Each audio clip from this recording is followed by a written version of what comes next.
Hi hello welcome to our channel. నేను మిసిరి. ఈరోజు మనం చెప్పుకోబోయే కథ ఇష్టమైన సకుడ పార్ట్ 91. కథలోకి వెళ్ళే ముందు లైక్ చేయడం మర్చిపోకండి ఫ్రెండ్స్. ధరణి, నేను కొంచెం పర్సనల్గా మాట్లాడాలి. ధరణికి చెప్తూనే అమృత వైపే చూస్తున్నాడు కమల్. ధరణి వెంటనే కిందకెళ్ళిపోయింది. గగన్కి విషయం చెప్పాలని అతని దగ్గరికి పరిగెత్తింది. అమృత ఈ పరిస్థితిలో ఉండడానికి ఎంత వద్దనుకున్నా తనే కారణం. ఆమె మెదడు పదే పదే గుర్తు చేసుకుంటోంది. పరిగెత్తుకుంటూ వస్తున్న ధరణిని చూసి అతని బ్రుకుటి ముడిపడింది. అప్రయత్నంగా లేచి నిలబడ్డాడు. ఆమె దగ్గరికి వెళ్ళి అతని చొక్కా గట్టిగా పట్టుకుంది. ఆమె ఆయాసపడుతూ భయాందోళనకు కలిగించే ఆలోచనలతో అమృత పరిస్థితి తలుచుకుని బాధతో మాట్లాడలేకపోతూ వణికిపోతోంది. ఏమైంది? ఆమె భుజాలు పట్టుకొని మరి కాస్త దగ్గరికి తీసుకుని అడిగాడు. అమ్ము అమ్ము అంటూ ఆమెకు కళ్ళు తిరిగిపోతున్నట్టే ఫీల్ అయిపోయింది. చిక్కి శల్యమైన అమృత గుర్తుకొస్తుంటే ఆమె తల తిరిగి కళ్ళకి చీకటి కమ్ముకొని, ఉదయ్ ఉదయ్ చేశాడిదంతా చెప్తూనే ఆమె అతని చేతుల్లో నుంచి జారిపోయింది. అతను వెంటనే రియాక్ట్ అయ్యి ఆమె వీపు చుట్టూ చెయ్యేసి దగ్గరికి లాక్కున్నాడు. ధరణి అంటూ ఆమె చెంప తట్టి పిలిచాడు. స్ట్రెస్ ఫీల్ అయ్యి ఫెయింట్ అయిపోయిందని అర్థమైంది. ఆమెని అలాగే రెండు చేతుల మధ్య తీసుకొచ్చి కారులో కూర్చోబెట్టాడు. అమృత అసలు విషయం చెప్పేసిందా? అర్థం కాలేదు గగన్కి. అప్రయత్నంగా ధరణి ముఖం చూడగానే తెలియకుండానే అతని గుండె వేగం పెరిగి అతని కణత నుంచి సన్నటి స్వేదపు దార అతని చెంపపై జారిపోయింది. ధరణి ఆదుర్దాగా ఆమె చెంపలు తడుతూ ఆమె ఎంతకీ పలక్కపోవడంతో మొహం మీద నీళ్లు చల్లాడు. అయినా మేలుకోలేదు. హ్యాండ్కి తీసి ముఖమంతా తుడిచి హాస్పిటల్ వైపుకి కారు పోనిచ్చాడు. అప్పటి వరకు అక్కడే దూరంగా ఆ ఇంటివైపు చూస్తున్న ఉదయ్ భయంతో బెంబేలెత్తిపోయాడు. కమల్ కోసం వెతుక్కుంటూ వచ్చిన ఉదయ్కి అమృత అక్కడే ఉందని తెలిసిపోయింది. కమల్, గగన్ ఇద్దరూ ఒకే చోట ఉండడం తెలుస్తుంటే అమృత నిజం చెప్తే తనని వదిలిపెట్టరని అర్థమైంది. వెంటనే శివకుమార్కి కాల్ చేయబోయాడు. కానీ అక్కడ ఉంది అతని కొడుకు. ఫస్ట్ ప్రియారిటీ తన కొడుక్కి ఇస్తాడు. కానీ తనకెలా ఇస్తాడు? ఉదయ్ తనలో తానే ఆలోచించుకున్నాడు. చివరి నిమిషంలో ఆగిపోయాడు ఉదయ్. వెంటనే తన మనుషులని ఆ ప్లేస్కి రప్పించి తను పారిపోవడానికి సిద్ధమయ్యాడు. అమృత చిక్కితే ఎలాగైనా తన్ని అడ్డుపెట్టుకుని బ్రతకొచ్చు అనేది ఉదయ్ ఆలోచన. గంట తర్వాత గగన్ భుజం ఆసరా చేసుకుని వెక్కిలి పెట్టి ఏడవసాగింది ధరణి. ఇక ఆపై అప్పటికి 10వసారి చెప్పి అతనికి విసుగు వచ్చేసింది. విసుగు అనే కంటే ఆమెకి ఇంకా అసలు విషయం తెలిస్తే ఏమైపోతుందో అనే భయం ఉంది గగన్లో. ఇంకోసారి నీ వల్ల అన్నావంటే పాతేస్తా చెప్తున్నా. అతను ఆమె కళ్ళు తుడుస్తూ సీరియస్గా అన్నాడు. అమ్ముని వాళ్ళేం చేసి ఉండరుగా? ధరణి భయం భయంగా చూసింది. అలసిపోయావు, ఇంటికి వెళ్ళి రెస్ట్ తీసుకో. నాకు రావడానికి లేట్ అవుతుంది. ఆమె జుట్టు సర్దేసి కారు స్టార్ట్ చేశాడు అతను. విండో వైపు ముఖం తిప్పేసుకుంది ధరణి. అమృత తన ముందు క్షేమంగా ఉంది. అదే కాస్త ఊరట కలిగించే విషయం ఆమెకి. ధరణిని ఇంటి దగ్గర వదిలి లోపలికి వెళ్లకుండానే ఉదయ్ ఇంటివైపుకి కారు పోనిచ్చాడు. చరణ్కి కాల్ చేసి ఉదయ్ ఎక్కడ ఉన్నాడో కనుక్కోమని ఆర్డర్ వేశాడు. మరో 10 నిమిషాలకి చరణ్ నుంచి కాల్ వచ్చింది. సార్, ఉదయ్ ఇంట్లో ఆఫీస్లో ఎక్కడా లేడు. 1 అవర్ బ్యాక్ ఎయిర్పోర్ట్కి వెళ్ళినట్టు ఇన్ఫర్మేషన్ వచ్చింది అనగానే గగన్ కారు సడన్ బ్రేక్ వేశాడు. షిట్ అని స్టీరింగ్ మీద చేత్తో కొట్టాడు. శివకుమార్, అతను ఇంట్లో లేడు. సిటీలోనే ఉన్నట్టు ఇన్ఫర్మేషన్ ఉంది సార్. 5 మినిట్స్ టైం ఇవ్వండి, నేను మీకు కాల్ చేస్తాను అని అన్నాడు చరణ్. గగన్ కాల్ కట్ చేశాడు. శకుని చేతికి చిక్కితే మెడ విరిచేయాలని ఉంది అతనికి. ఎలాగైనా అమృతని కమల్కి పెళ్లి చేసి శివకుమార్ని దెబ్బ కొట్టాలి. అమృతని చూసి శకుని ముఖం పాలిపోవడం తను చూడాలి. తిరిగి కమల్ దగ్గరికి బయలుదేరాడు గగన్. గగన్ వెళ్ళేసరికి సెక్యూరిటీ రక్తపు మడుగులో పడి ఉన్నారు. అతడు క్షణం ఆగకుండా లోపలికి పరుగు పెట్టాడు. కమల్ హాల్లో స్పృహ తప్పి పడి ఉన్నాడు. అతని తలకి దెబ్బ తగిలి ఉంది. కమల్, కమల్! గగన్ కమల్ని లేపి చెంప తడుతూ పిలిచాడు. Amrita is in danger Gagan. Gagan please save her అని తలకి రక్తం ఓడుతుంటే చెయ్యట్టు పెట్టుకుని నొప్పిని భరుస్తూ చెప్పాడు కమల్. అమృత ఎక్కడా? గగన్ కంగారు పడ్డాడు. అమృత ఉదయ్కి చిక్కితే బ్రతకనివ్వడు. ఆ విషయం ఇద్దరికీ తెలుసు. అంతరాయానికి క్షమించండి. మన వీడియోస్ దాదాపు 30K వరకు చూస్తున్నారండి. ఒక 5K లైక్స్ కూడా ఇవ్వలేకపోతున్నారు. ఒక్కసారైనా 5K లైక్స్ రావాలని ఆశ. నేను దానికోసం చాలా చూస్తున్నాను. ఎందుకంటే ఎంతో ఎఫర్ట్‌తో వీడియోస్ రెడీ చేస్తున్నాను కదా! మీ అందరి ప్రేమతో నాకు ఆశ నెరవేరుతుందని నమ్ముతున్నాను. మీ అభిమానం నాకు ఎప్పుడూ ఉండాలి. ఇక కథలోకి వెళ్దాం. ధరణి ఇంట్లోకొస్తుంటే మాలవిక అక్కడే ఉంది. గగన్ ఎక్కడా? మాలవిక అడుగుతుంటే, పనుందని వెళ్ళాడత్తా అంటూ బ్యాగ్ పక్కన పట్టేసి తన అత్త పక్కన కూర్చుని భుజం మీద తలవాల్చింది. ఏమైందే? ముఖం వాడిపోయింది? అని అడిగింది. బాగానే ఉన్నాను. ఇంట్లో ఎవరు కనిపించట్లేదేంటి? అని అడిగింది ధరణి. మా అమ్మ ఊరెళ్ళిపోయింది. వర్ష కూడా హాస్టల్‌కెళ్ళిపోయింది అంది మాలవిక. అదేంటి అప్పుడే వెళ్ళిపోయిందా? ఇంకో నెల రోజులు ఇక్కడే ఉంటానని రుక్కుతూ చెప్తుంటే విన్నాను అన్నది ధరణి. ఇక్కడ నచ్చలేదట. ఎవరిల్లు వాళ్ళకి నచ్చుతుంది. పక్కన వాళ్ళకి కాదుగా. మాలవిక అంటుంటే ధరణి అయోమయంగా చూసింది.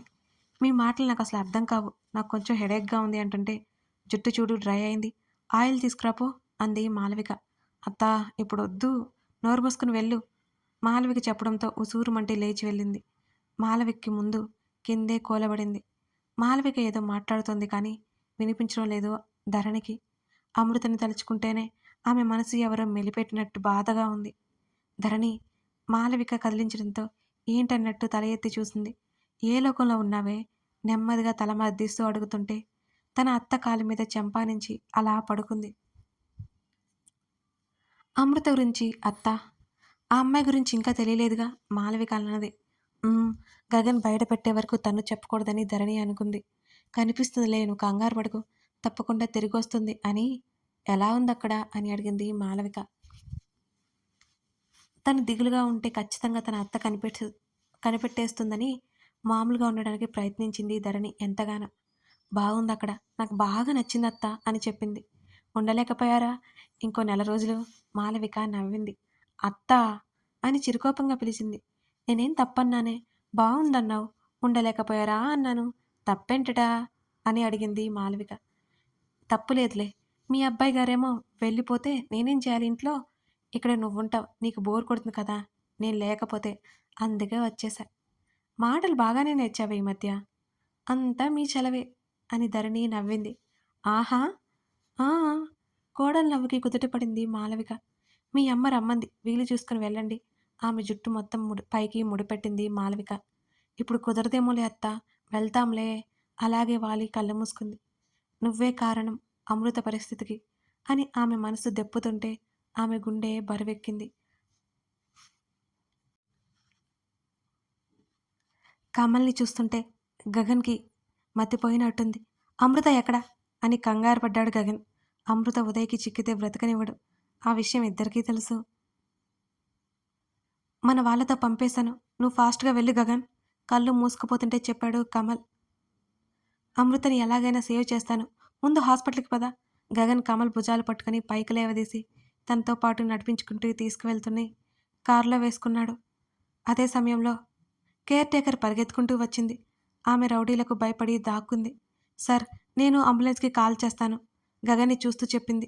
అయినా గగన్ ఛాన్స్ తీసుకోవాలి అనుకోలేదు. లేదు నేను హాస్పిటల్‌కి తీసుకెళ్ళాలి. అతను చెప్తుండగానే అంబులెన్స్ అక్కడికి వచ్చింది. సార్ నేను చూసుకుంటాను. మీరు వెళ్ళిపోండి అని ఆ అమ్మాయి చెప్పింది. గగన్, అమృత, కమల్ కష్టంగా పలుకుతున్నాడు ఆ మాటలు. కమల్‌ని అందులో ఎక్కించి తర్వాత తమ సెక్యూరిటీకి కాల్ చేస్తూ కార్‌ని ముందుకు పోనిచ్చాడు గగన్.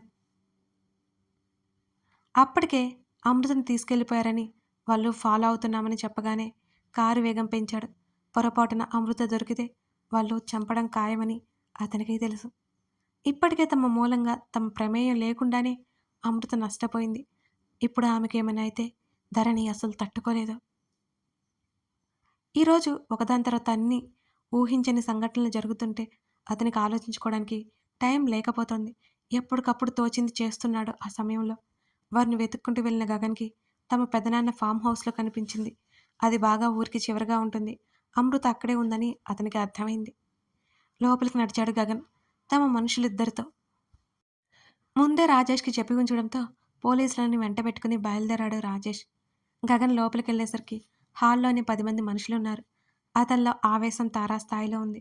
గగన్‌ని చూసిన ఇద్దరు మనుషులు పరుగున మెట్లు ఎక్కి పైకెళ్లారు. తన సెక్యూరిటీ దగ్గర ఉన్న గన్ తీసుకున్నాడు గగన్. ఆ టైంలో అతను విచక్షణ కోల్పోయాడు. అమృతకు జరిగిన అన్యాయంతో పాటు ప్రాణాలు ఎక్కడ పోగొట్టుకుంటుందా అనే కంగారు అతనిలో ఉండిపోయింది. పెద్ద పెద్ద ఇనుప రాడ్డులు పట్టుకుని ఉన్నారు అక్కడ మిగిలి ఉన్నవారు. ఒక్కసారిగా అక్కడున్న వారంతా వీళ్ళ మీదకి దూసుకొచ్చారు. ఇష్టం వచ్చినట్లు కాల్చిపడేశారు ముగ్గురు. కాళ్ళతో చేతులతో కొట్టేస్తూ దెబ్బలు తగులుతున్నా సరే పద్మ వ్యూహాన్ని ఛేదిస్తున్న అభిమన్యుడిలా విరుచుకుపడ్డాడు గగన్. అతని మొహానికి షర్టుకి రక్తపు మరకలు. అతనిలో కసి కోపం అలాగే నిండిపోయున్నాయి. ఎదుటి వారిని ఎంత కొట్టినా రక్తం చిందించిన ఆ ఆవేశపు వాళ్ళు అతనిలో తగ్గట్లేదు. అమృతకు జరిగిన దానికంటే అన్ని చీమతో సమానంగా కనబడుతున్నాయి ఆ క్షణం అతనికి. అతని మనుషులు ఇద్దరు అక్కడున్న వాళ్ళతో ఫైట్ చేస్తుంటే చెంప మీద పడిన రక్తాన్ని చేతి మణికట్టుతో తుడుచుకుంటూ మెట్ల వైపుకు వెళ్ళాడు గగన్. సరిగ్గా లివింగ్ ఏరియాలో మధ్యలో బలహీనపడిపోయి కళ్ళు మూసుకుపోతున్న అమృత మెడ మీద కత్తి పెట్టి వెనకే నిలిచి ఉన్నాడు శివకుమార్. అతనిలో క్రూరత్వం నిండిపోయినట్టు అతని కళ్ళు చూస్తేనే తెలుస్తోంది. గగన్ ముఖం రౌద్రంగా మారిపోయి అతని చూపులు అగ్నిగోళాల్లా ఉన్నాయి ఆ క్షణం. అనుకోలేదెప్పుడు శకుని ఇంతకు తెగిస్తాడని. చిన్న చిన్న సమస్యలు పెట్టి తెలివిగా తప్పించుకునే జిత్తుల మారి అని మాత్రమే తెలుసు గగన్కి.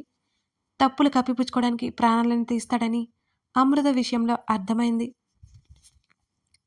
శకుని మనుషులు మరో ఇద్దరు అక్కడే నిలబడి తమ బాసు కోసం గగన్ని ఎదిరించడానికి సిద్ధంగా ఉన్నారు.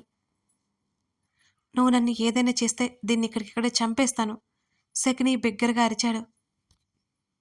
దవడ కండరాలు ఒకదానితో ఒకటి ముడివేడి కోపాన్ని అదుపు చేసుకుంటున్నట్టున్నాడు గగన్. సూటిగా శివకుమార్ వైపు చూశాడు. అక్కడ నీ కొడుకు చావు బ్రతుకుల్లో ఉంటే ఇక్కడ నువ్వు మరో చావు చూడాలని వెయిట్ చేస్తున్నావు. So great. గన్ అలాగే చేతిలో పట్టుకుని చప్పట్లు కొట్టాడు గగన్. ఏంటి? కొడుక్కేదో అయిందని శివకుమార్ ఒక్కసారిగా కంగారు పుట్టింది. కానీ గగన్ని ఎందుకు నమ్మాలి అనుకున్నాడు. ఇప్పుడు ఈ అమృతని కాపాడడానికి ఎన్నైనా చెప్తాడు అనే ఆలోచనలో ఉన్నాడు అతను. గగన్ తెలివి అతనికి తెలియంది కాదు. నమ్మట్లేదు కదా నువ్వు? ఇది నిజం. కావాలంటే నీ మేనల్లుడికి ఫోన్ చేసి కనుక్కో. వాడే కదా నీ కొడుకుని చంపేయమని అమృతని తీసుకొచ్చాడు అని గగన్ అన్నాడు. నువ్వు చెప్పినవన్నీ నమ్మేసి పిచ్చి వల్ల కనిపిస్తున్నానా నీకు? కత్తిని అమృత కంఠానికి మరింత దగ్గరగా తీసుకెళ్లాడు శివకుమార్. ఆ సమయంలో ఆవేశం కాదు, ఆలోచన కావాలి. తను చిన్న రాంగ్స్ చెప్పివేసిన అమృత ప్రాణాలు తీసేస్తాడు, అందులో సందేహమే లేదు. నిరూపిస్తాను అంటూ తన పాకెట్లో ఉన్న మొబైల్ బయటికి తీసి అమృత కెరీర్ టేకర్కి కాల్ చేశాడు. మరో 2 క్షణాల్లో స్క్రీన్ మీద రక్తపు మరకలతో ఉన్న కమల్ కనిపించాడు శకునికి. విస్తుబోయి చూశాడు ఆ ఫోన్ వంక. అప్రయత్నంగా చిరుచెమటలు అలుముకున్నాయి. ఏంటి? గుటకలు మింగుతూ అడిగాడు. వెంటనే ఫోన్ ఆఫ్ చేసి పాకెట్లో పెట్టుకున్నాడు గగన్. ఇక్కడ అమృతకి చిన్న గాయమైనా అక్కడ నీ కొడుకుని నిర్దాక్షిణంగా చంపేస్తా. గగన్ మాటలకి శకుని గట్టిగా నవ్వాడు. ఏంటి? నువ్వు చంపేస్తావా? నువ్వు నీ బాబు మంచివాళ్ళు ఇలాంటి పనులు చేయలేరు గగన్. నన్ను ఎయిర్పోర్ట్కి వెళ్ళని, ఈ అమ్మాయిని వదిలేస్తా అన్నాడు రాజీకొస్తూ. మర్యాదగా తన్ని వదిలేస్తే ప్రాణాలతైనా ఉంటావు అని గగన్ వార్నింగ్ ఇచ్చాడు. నా అనుభవంలో సగం లేదు నీ వయసు. ఆఫ్టర్ ఆల్ కుర్ర కుంకవే, నన్నేం చేస్తావు నువ్వు అని మరింత బిగ్గరగా నవ్వాడు శకుని. శకుని గమనించిన విషయం రాజేష్కి గగన్ వీడియో కాల్ చేశాడు. అక్కడ పరిస్థితి చెప్పకనే చెప్పాడు. అప్పటికే పోలీసులు వెంటబెట్టుకొచ్చిన రాజేష్ వెనక నుంచి లివింగ్ ఏరియా వైపు చేరుకున్నాడు. శివకుమార్ కాస్త దూరంలో వెనక సోఫా వెనక దాక్కున్నాడు రాజేష్. గగన్ కళ్ళతోనే సైగ చేశాడు. సరేనన్నట్టు రాజేష్ కల్లార్పాడు. ఏంటి చూస్తున్నావు? నన్ను పంపేస్తే ఇది బ్రతికిపోతుంది అని అన్నాడు శివకుమార్. నీ ప్రాణాలు తీయకుండా నేను ఎక్కడికి పంపిస్తాను అనగానే అమృత భుజం దగ్గర కత్తితో గాయం చేశాడు శకుని. ఆ బాధకి అమృత కళ్ళల్లో నీళ్లు తిరిగి అమ్మా అంటూ అరిచింది చిన్నగా.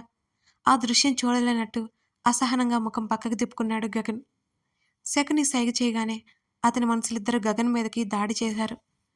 వాళ్ళు తనని సమీపించకముందే ఇద్దరు కాళ్ళ మీద షూట్ చేసి గబుక్కున ఇద్దరు మెడలు పట్టుకుని పక్కకు విసిరేశాడు గగన్. ఒక్కసారిగా బుల్లెట్ గాల్లో దిగడంతో మరోసారి అతని మీద దాడి చేయడానికి సహకరించక ఆ ఇద్దరు కాళ్ళు ఈడ్చుకుంటూ మెట్లు దిగి పోలీసులకు చిక్కిపోయారు. చప్పుడు చేయకుండా శివకుమార్ వెనుక చేరాడు రాజేష్. నన్ను వెళ్ళనిస్తావా? దీన్ని చంపాలా? కత్తి తీసి గగన్ వైపు చూపించి మాట్లాడుతున్న శివకుమార్ మెడని వెనక నుంచి గట్టిగా పట్టుకున్నాడు రాజేష్. వెంటనే తిరగడిపోయిన శివకుమార్ చేతిని గగన్ పట్టేసుకున్నాడు. అమృత అతని చేతిలో నుంచి నేల మీద జారిపడి ఉంది. శివకుమార్ చేతిలో ఉన్న కత్తి లాగి అవతల విసిరేశాడు గగన్. శివకుమార్ వెన్ను మీద మోకాలతో తన్ని నేల మీద కూర్చోబెట్టేశాడు. ఆ దెబ్బలకి తాళలేక గట్టిగా అరవసాగాడు శివకుమార్. రేయ్! అమృతని తీసుకుని హాస్పిటల్‌కి బయలుదేరు అని చెప్పాడు గగన్. నువ్వు మా మామతో పనుంది నువ్వెళ్ళు అని పోలీసులని క్లియర్ చెయి చెప్పి శివకుమార్ గొంతు పట్టుకుని పైకి లేవదీశాడు గగన్. నిలబడలేక వాలిపోతున్న అమృత 2 చేతుల్లోకి తీసుకుని వెంటనే మెట్ల నుంచి దిగిపోయాడు రాజేష్. శివకుమార్ చొక్కా కాలర్ పట్టుకుని దవడ పగిడేలా పిడికిలి బిగించి కొట్టాడు గగన్. అతని నోట్లో నుంచి రక్తం ఒక్కసారిగా నేల మీద పడింది. ప్రాణభయంతో వణికిపోయాడు శివకుమార్. కథ కొనసాగుతోంది. కథ నచ్చితే లైక్ చేసి కామెంట్ చేయడం మర్చిపోకండి ఫ్రెండ్స్. అవి మన ఛానల్ గ్రోత్‌కి చాలా చాలా అవసరం. అంతేకాదు అవి నాకు బూస్టప్స్ మరి.